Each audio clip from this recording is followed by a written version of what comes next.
ओम शांति। आज की 30/11/2025 की अव्यक्त वाणी के मधुर महावाक्य है। रिवाइज डेट है 18/1/2008।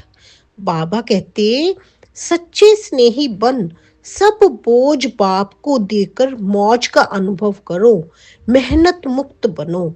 सच्चे स्नेही बन, सब बोझ बाप को देकर मौज का अनुभव करो और मेहनत मुक्त बनो। बाप दादा कहते, सवेरे ही बाप दादा के गले में भिन्न भिन्न प्रकार की मालाएं देखी। फूलों की मालाएं तो बहुत है, कॉमन है। हीरो की मालाएं भी बहुत हैं, लेकिन बाबा के गले में बच्चों की मालाएं, 4 प्रकार की मालाएं देखी। एक है श्रेष्ठ पुरुषार्थी, वो माला थोड़ी छोटी थी और बाबा के गले में थी। दूसरी माला थी पुरुषार्थी बच्चों की। तीसरी माला थी जो कभी तो पुरुषार्थ कर रही है, कभी बीच बीच में परिस्थितियों के आगे अपने घुटने टेक रहे हैं, कभी कभी परिस्थितियों में फंस रहे हैं। चौथी माला थी उलाहने देने वाले बच्चों की। तो बाबा कहते, सबको देखकर अपने आप को पहचानो, आप किस माला में खड़े हो। बाबा कहते, जैसे यहाँ पर आते हो, सेवाएं करते हो, तो आपको बैज धारण करते हो। कागज के बैज भी होते हैं, कपड़े के बैज भी होते हैं, सोने और चांदी वाले बैज भी होते हैं। तो आप देखो, घर जाकर भी आपने अपने दिल में बैज को धारण करना है।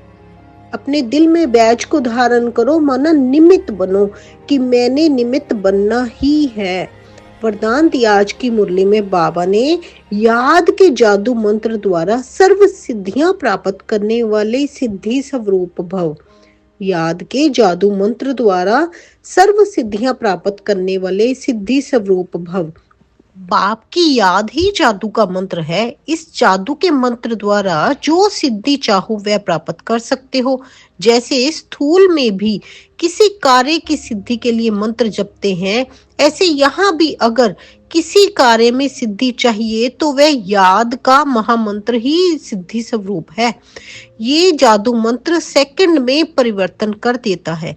ऐसे सदा स्मृति में रखो तो सदा सिद्धि स्वरूप बन जाएंगे, क्योंकि याद में रहना बड़ी बात नहीं है, सदा याद में रहना ये बड़ी बात है। इसी में सर्व सिद्धियां प्राप्त होती हैं, इसी से ही हमें सर्व सिद्धियां प्राप्त होती हैं। अव्यक्त इशारे हैं आज की मुरली से। अशरीरी व विदेही स्थिति का अभ्यास बढ़ाओ। जैसे कोई शरीर से के वस्त्र सहज उतार सकते हो, ऐसे ये शरीर रूपी वस्त्र भी सहज उतार सको और सहज ही समय पर धारण कर सको, इसका अभ्यास चाहिए।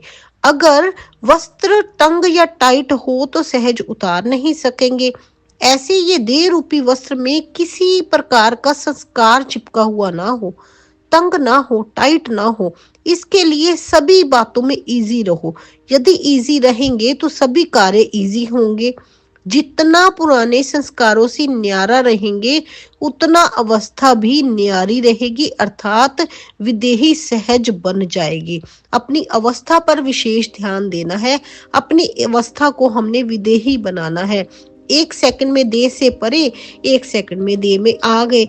तो ऐसे अपने शरीर को आपने टाइट वस्त्र नहीं पहनाना है। शरीर रूपी जो वस्त्र है वो टाइट मत हो। शरीर रूपी जो वस्त्र है वो आत्मा पर इतना टाइट ना हो जो 1 सेकंड में अगर आप विदेही बनना चाहो तो आप ना बन सको, ऐसा ना हो। तो बाबा कहते, पहले स्वयं पर आपने पूरा अटेंशन रखना है। याद ही जादू मंत्र है सर्व सिद्धियां प्राप्त करने का, इसलिए याद की यात्रा में मस्त रहना है। अच्छा जी, ओम शांति।